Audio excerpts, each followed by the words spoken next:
सर्वश्रेष्ठ सह अभिनेत्री के लिए बधाई हो कि अभिनेत्री श्रीमती सुरेखा सीकरी को रजत कमल दिया जाता है। सबसे पहले तो नू जानना है मुझे, टाइम कब मिल गया तुझे?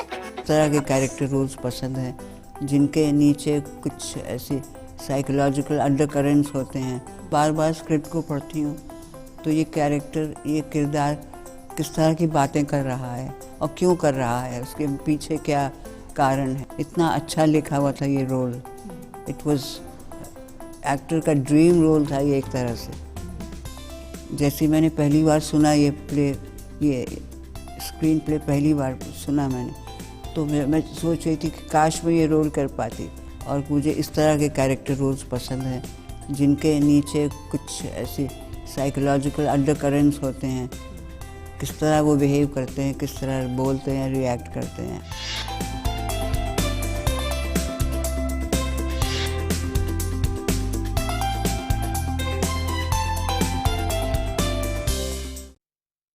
मत्कृते संस्कृतं न केवलं भाषा, एतत् मम इदानीं जीवनमस्ति। न नाममात्रेण करोत्यरोगम्। पंचभूतात्मकेऽस्मिन् जगति प्रत्येकमपि महाभूतस्य सन्तुलनम् आवश्यकं सुचारु जीवन प्रवर्तनाय। अहर्निशं सेवामहे तत्त्वम् अनुसरन्तो लक्ष्यन्ते वार्ताहराः वार्ताकाराश्च। इमामेव तदीयां निष्ठावृत्तिम् अभिलक्ष्य केन्द्रीय सूचना प्रसारण मन्त्रालयेन अनतिचिरमेव उपाहृताः अन्ताराष्ट्रिय योगदिन सम्बद्धाः प्रसार माध्यम पुरस्काराः। माझा काळजाची तार आज छेडली कशी, नशिबान थट्टा आज मांडली।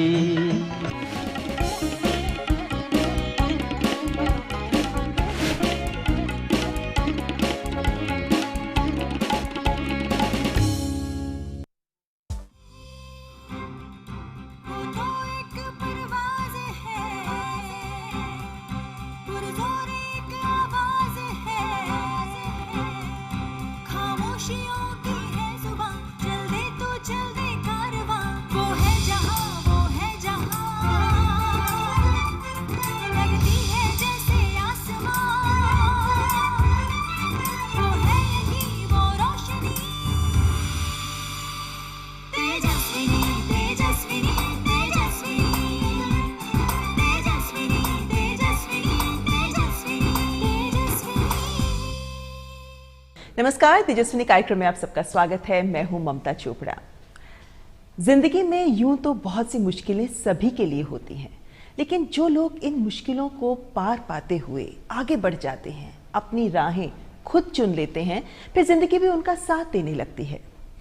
और आज की हमारी तेजस्विनी तो एक ऐसी महिला हैं जिन्होंने उम्र के इस पड़ाव पर भी तमाम मुश्किलों को दरकिनार करते हुए सबको दिखा दिया कि वो आज भी बहुत कुछ हासिल करने का जज्बा रखती हैं और हासिल कर भी रही हैं। आज की हमारी तेजस्विनी है 3 बार राष्ट्रीय फिल्म पुरस्कार और 1 बार साहित्य नाटक अकादमी पुरस्कार से सम्मानित जानी मानी अभिनेत्री सुरेखा सीकरी जी। सर्वश्रेष्ठ सह अभिनेत्री के लिए बधाई हो कि अभिनेत्री श्रीमती सुरेखा सीकरी को रजत कमल दिया जाता है। For her compelling performance as a matriarch with a modern attitude. 66वें राष्ट्रीय फिल्म पुरस्कारों के मंच पर फिल्म बधाई हो के लिए सर्वश्रेष्ठ सहायक अभिनेत्री के सम्मान से पुरस्कृत जानी मानी अभिनेत्री सुरेखा सीकरी।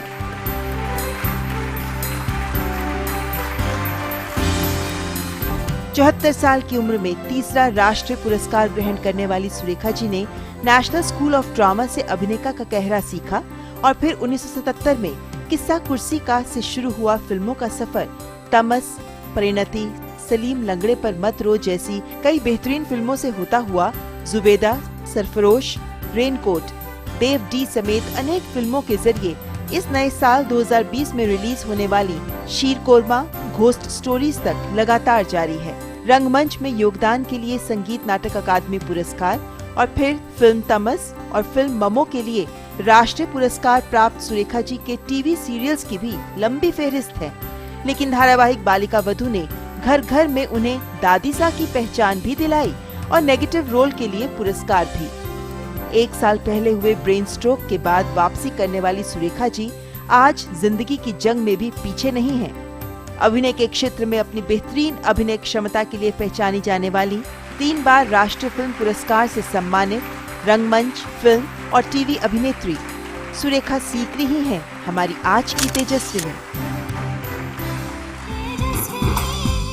तो आइए करते हैं सुरेखा जी से मुलाकात। सुरेखा जी, सबसे पहले आपको ढेरों शुभकामनाएं आपके तीसरे राष्ट्रीय फिल्म पुरस्कार के लिए।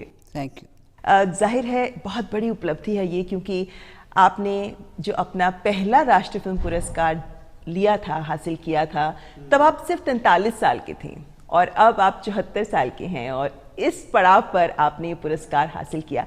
कैसे बना के रखती हैं ये जज्बा? करना पड़ता है, it's pressure of things, you have to rise to the occasion. Badhaai Ho film के लिए आपको पुरस्कार मिला है। बधाई हो में ऐसा क्या खास था कि जब आपको फिल्म ऑफर की गई तो आप इस विषय की तरफ आकर्षित हुई? ज़रूर हुई, इतना अच्छा लिखा हुआ था ये रोल। इट वाज एक्टर का ड्रीम रोल था ये एक तरह से। जैसे मैंने पहली बार सुना ये प्ले, ये स्क्रीन प्ले पहली बार सुना मैंने, तो मैं सोच रही थी कि काश मैं ये रोल कर पाती, because I think I can do it. The way it's been written, I think I can do it. I was very sure I could do it. And you were able to do it. और यही नहीं बल्कि आपको पुरस्कार भी मिला उसके लिए। हाँ, उनकी मदद से बस हो गया आराम से सब। आपने अभी भी आपको सर्वश्रेष्ठ सहायक अभिनेत्री का पुरस्कार मिला है, बेस्ट सपोर्टिंग एक्ट्रेस का पुरस्कार मिला है। पहला पुरस्कार आपको मिला था तमस फिल्म के लिए। हाँ, तमस सपोर्टिंग एक्ट्रेस। Correct, yes. दूसरा पुरस्कार आपको मिला था ममो फिल्म के लिए, बेस्ट सपोर्टिंग एक्ट्रेस। अब एक बार फिर बेस्ट सपोर्टिंग एक्ट्रेस। कभी ये इच्छा हुई थी आपकी कि लीड एक्ट्रेस का भी रोल मिलना चाहिए, या क्योंकि आजकल तो सब तरह के रोल लिखे जाते हैं? कई बार ऐसी इच्छा हुई, कई बार ऐसी भी इच्छा हुई, because it's a distinction to be a lead actress. It's quite a distinction. It's a challenge which I think I can handle. लेकिन आजकल ये भी कहा जाता है ना सुरेखा जी कि जो सपोर्टिंग एक्टर्स होते हैं उनको देखकर कैरेक्टर्स लिखे जाते हैं। कैरेक्टर रोल्स का आजकल बहुत प्रभाव है। तो क्या आपको शुरू से ही कैरेक्टर रोल्स, कुछ खास तरह के कैरेक्टर रोल्स हैं जो ज़्यादा पसंद आए? क्या कुछ ऐसी खास रुचि रही आपकी एक एक्टर होने के नाते, या फिर आप हर चैलेंज को लेने को तैयार रहीं? मैं हर चैलेंज को लेने के लिए तैयार हूँ, और मुझे इस तरह के कैरेक्टर रोल्स पसंद हैं जिनके नीचे कुछ ऐसी साइकोलॉजिकल अंडरकरेंट्स होते हैं। किस तरह वो बिहेव करते हैं, किस तरह बोलते हैं, रिएक्ट करते हैं, वो जानना ज़रूरी है मेरे लिए। मैं ज़्यादा सोचती हूँ उसके बारे में। कितने भी डायमेंशन का एक कैरेक्टर हो, एक अच्छा ह्यूमन बीइंग हो या कैसा भी हो, उसको कर पाना मेरे लिए बहुत खुशी की बात होगी।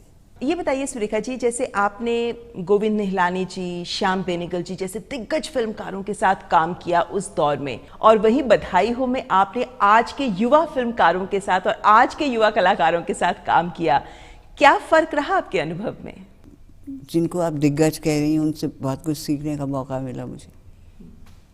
अब की बार अमित शर्मा जी हैं, अमित रविंद्रनाथ शर्मा, बहुत ही टैलेंटेड एक युवा फिल्म डायरेक्टर हैं वो। और उनका जो सेंस ऑफ रिदम जो है हर सीन का, वो भी बहुत निखरा हुआ है। तो जाहिर है कि आप सामंजस्य बिठाना आपके जैसे एक सधी हुई कलाकार के लिए, एक्ट्रेस के लिए बिल्कुल मुश्किल नहीं था। लेकिन ये बताइए सुरेखा जी कि क्या आपको एक्टिंग करने का मन शुरू से था? क्या आप प्लानिंग करके एक्टिंग के फील्ड में आई? नहीं, बिल्कुल भी नहीं। कैसे आई फिर? By fluke. By fluke. कैसे था वो फ्लूक? फ्लूक ऐसा था कि my sister wanted to join NSD, तो वहाँ से उन्होंने फॉर्म मंगा रखा था अपने लिए।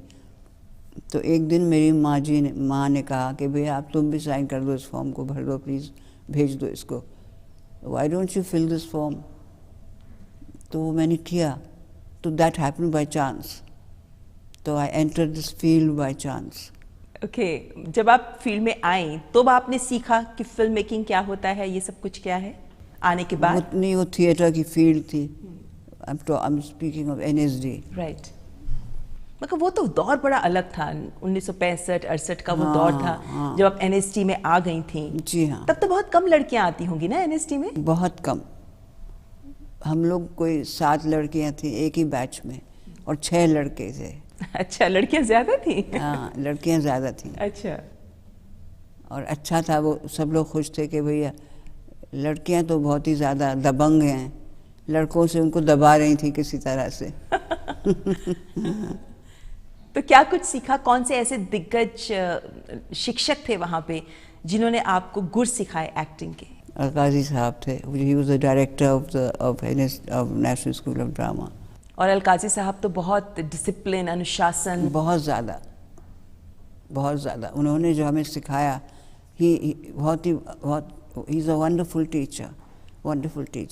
बहुत कुछ सिखाया उन्होंने, जो भी मुझे समझ में आता है एक्टिंग के आर्ट और क्राफ्ट के बारे में, वो उन्होंने सिखाया।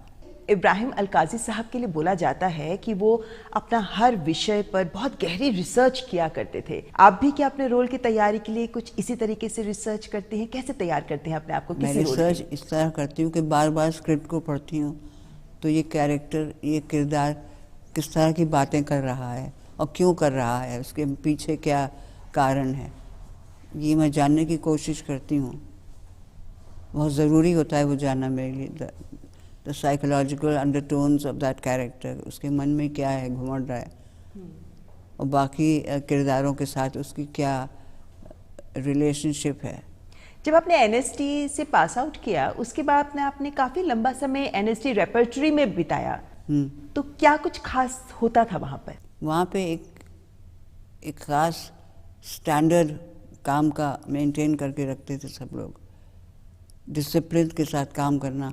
और अलकाजी साहब ने हमें सिखाया है कि श्रद्धा, काम के प्रति श्रद्धा होनी चाहिए।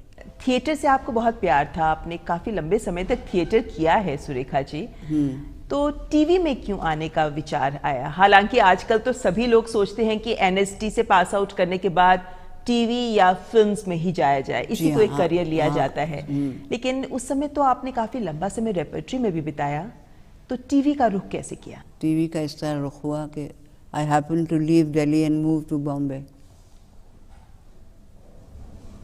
तो बॉम्बे में जैसे मैं पहुंची, वहाँ मुझे कुछ ऑफर्स भी आए, और टीवी में मैंने उससे पहले भी काम कर चुकी थी with Mrinal Sen ji and with some English company. वो टेलीविज़न के शोज थे। आपकी पहली फिल्म याद है आपको? हाँ, मुझे याद है पहली फिल्म। कौन सी थी वो फिल्म और क्या रहा था? एक फिल्म का नाम था परिणति। वो राजस्थान की एक फोक स्टोरी पे उस पे आधारित है, और विजय दांदेता जी उसके राइटर थे जी। बहुत ही इंटरेस्टिंग कहानी है। तो जब तमस का रोल आपको मिला तो आपने कैसी तैयारी की? क्योंकि वो पार्टीशन के टाइम पर आधारित थी वो फिल्म, और बहुत इंटेंस फिल्म थी वो, बहुत ज़्यादा इंटेंस थी, और वो राइटर भी बहुत अच्छे आदमी थे, बहुत शरीफ सज्जन पुरुष थे वो, भीष्म साहनी जी। अच्छा लिखा उन्होंने, बहुत महसूस करके लिखा। और आप जब टीवी पे आई तो इस वक्त तक तो सब लोग आपको दादी सा के नाम से जानते हैं, घर घर में मशहूर हैं आप दादी सा के नाम से। बालिका वधू एक ऐसा सीरियल है जो लगभग 8 साल तक चला था सुरेखा जी, बड़ा लंबा समय होता है। 8 साल, यस। तो आपकी तो दिनचर्या ही बालिका वधू के आसपास घूमती है। बिल्कुल बिल्कुल। कितना मुश्किल होता है ये डेली सोप करना? मुश्किल नहीं है इतना, एक बार आप उस कैरेक्टर में रम जाएं, और मुश्किल नहीं है कि सबको इतना पसंद आ रहा था। पर व्यस्त नहीं हो जाता था काम? व्यस्त तो हो जाता है, लेकिन आपको इस सीरियल के लिए बेस्ट एक्ट्रेस नेगेटिव रोल का अवार्ड मिला। हाँ, वहाँ वो नेगेटिव रोल को लेकर एक अजीब तरह का वो आइडिया था कि वो पहले जो रोल लिखे जाते थे वो बड़े 2 डायमेंशनल कैरेक्टर्स होते थे, वो इस तरह आंखें मटका मटका के वो बहू को सुना रही हैं, बहुत ही कन्वेंशनल स्टाइल था उसका।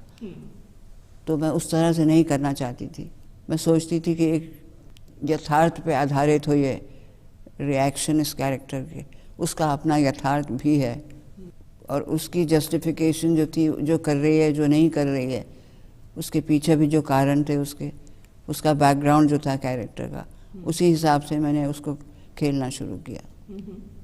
चलिए, सुरेखा जी के साथ आगे भी बातचीत जारी रहेगी, क्योंकि सुरेखा जी ने ज़िंदगी में बहुत से उतार चढ़ाव तो देखे हैं, लेकिन सबसे बड़ी बात कि लगभग 1 साल पहले जब उन्हें ब्रेन स्ट्रोक हुआ, उसके बाद से वो कैसे रिकवर कर रही हैं, कि आज भी वो अपने किस प्रोग्राम के लिए और किस फिल्म के लिए प्रमोशन में जुटी हैं, बताएंगे आपको ये सब। लेकिन फिलहाल यहाँ रुकेंगे एक ब्रेक के लिए। आप देखते रहें तेजस्विनी।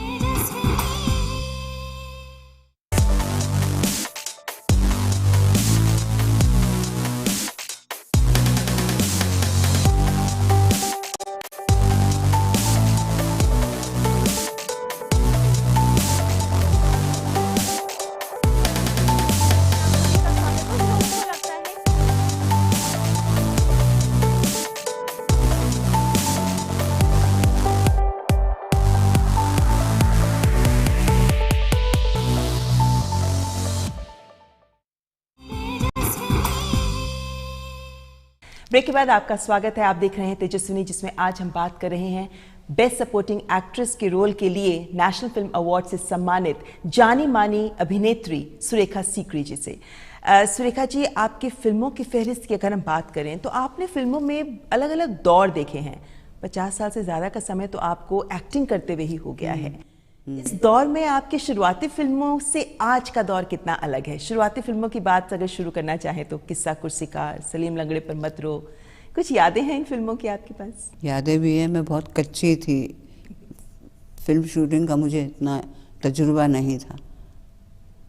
एंड मैंने वो किस्सा कुर्सी का कुछ सीन्स भी देखे जिसमें I could have corrected my self कि क्या नहीं करना चाहिए।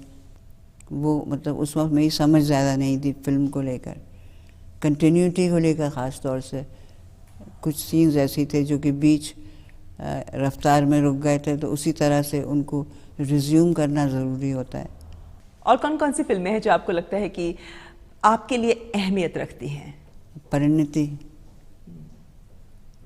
एंड सलीम लंगड़े पे मत रो एंड किस्सा कुर्सी का, that was like it was a good learning experience for me. आज के दौर को कैसे देखती हैं आप? क्योंकि आजकल का दौर बहुत फास्ट फॉरवर्ड दौर हो गया है, तब से अब तक बड़े चेंजेस आ गए हैं। काफ़ी चेंजेस आ गए हैं। क्या और आजकल उस तरह के किरदारों में ज़्यादा इंटरेस्ट नहीं होता है, जिनके कई सारे ह्यूमन डायमेंशंस होते हैं, उनको दिखा पाना या उनके बारे में लिख पाना बहुत बड़ी बात होती है। तो वो अब ज़्यादा सामने नहीं आते हैं।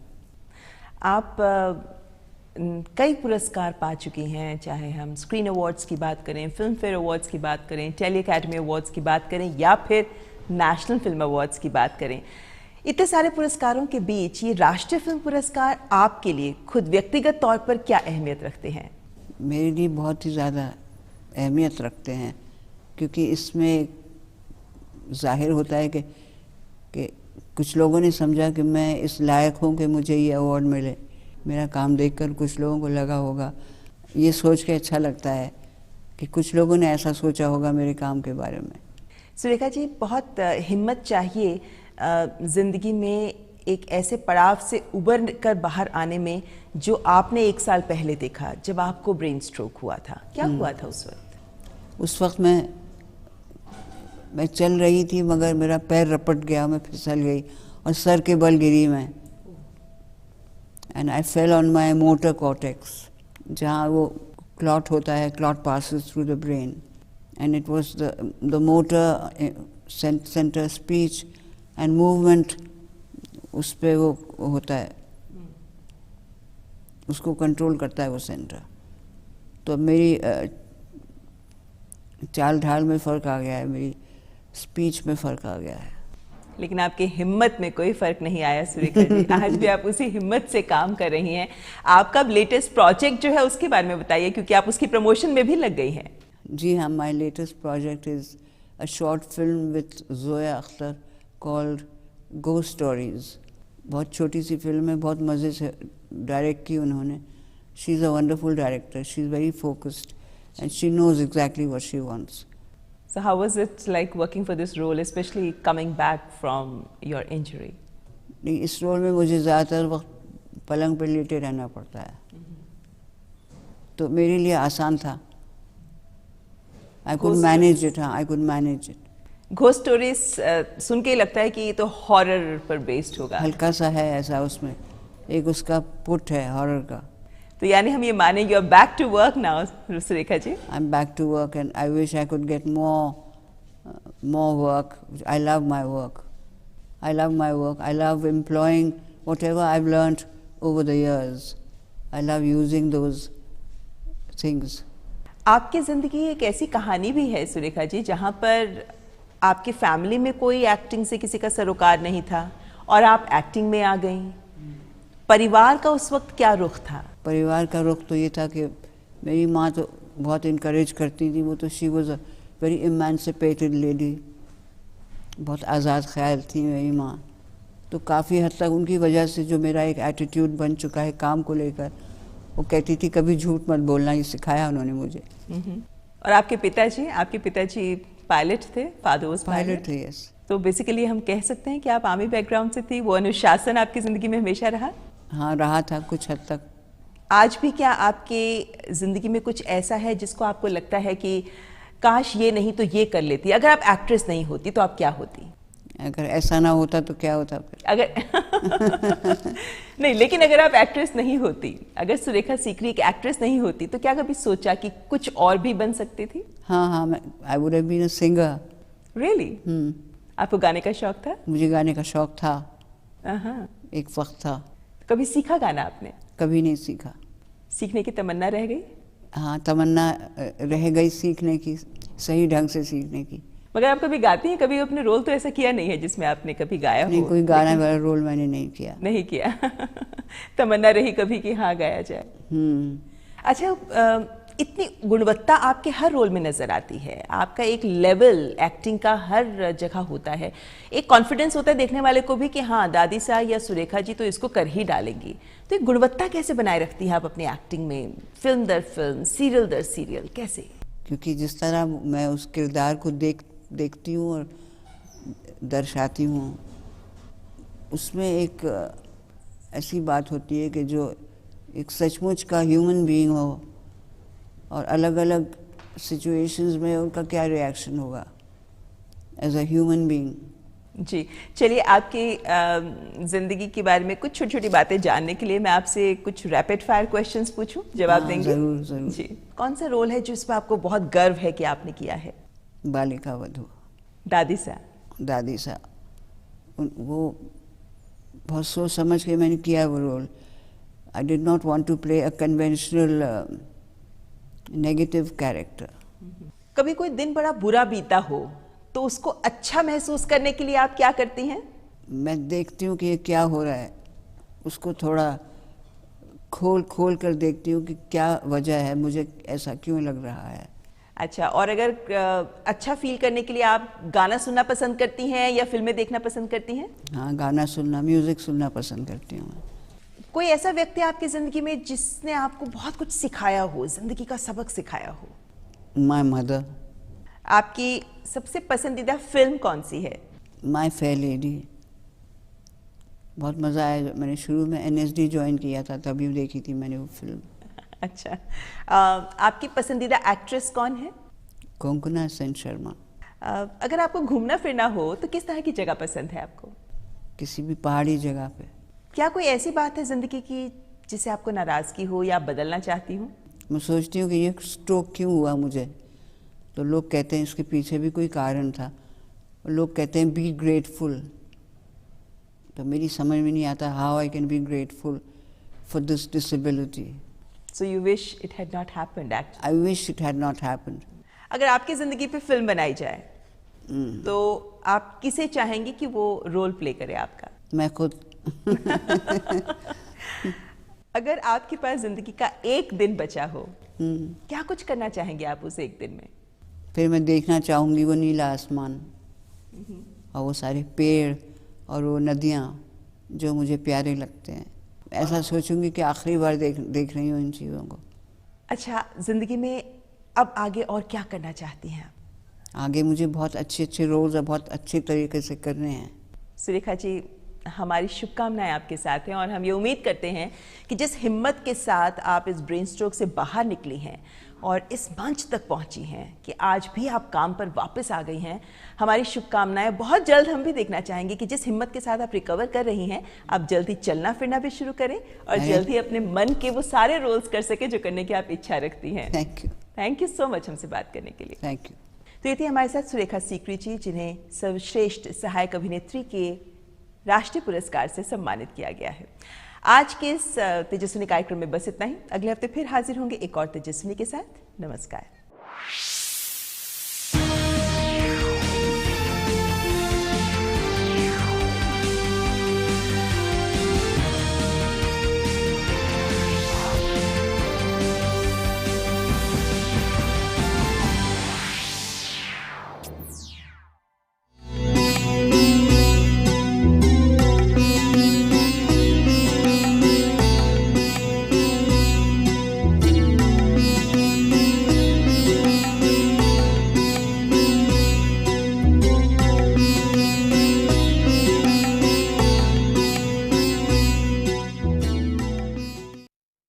सर्वश्रेष्ठ सह अभिनेत्री के लिए बधाई हो कि अभिनेत्री श्रीमती सुरेखा सीकरी को रजत कमल दिया जाता।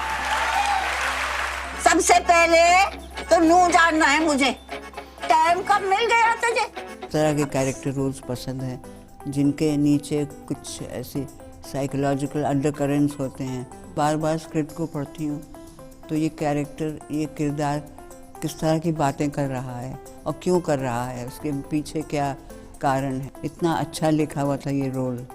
इट वाज एक्टर का ड्रीम रोल था ये एक तरह से।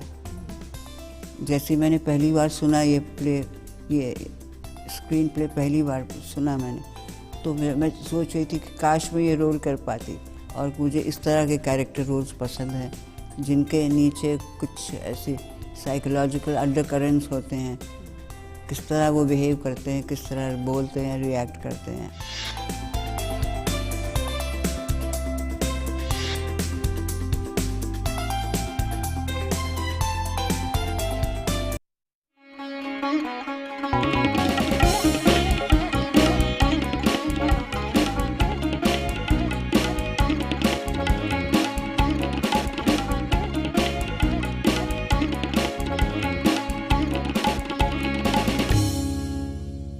उत्तिष्ठत जाग्रत प्राप्य वरान् निबोधत। क्षुरस्य धारा निशिता दुरत्यया दुर्गम पथः तत् कवयो वदन्ति। सकल मानवतायै सर्वदैव उद्बोधकम् इदं कठोपनिषद वर्णितं सुवचनम् अनुपालयन्तः आदरार्हाः दर्शकाः।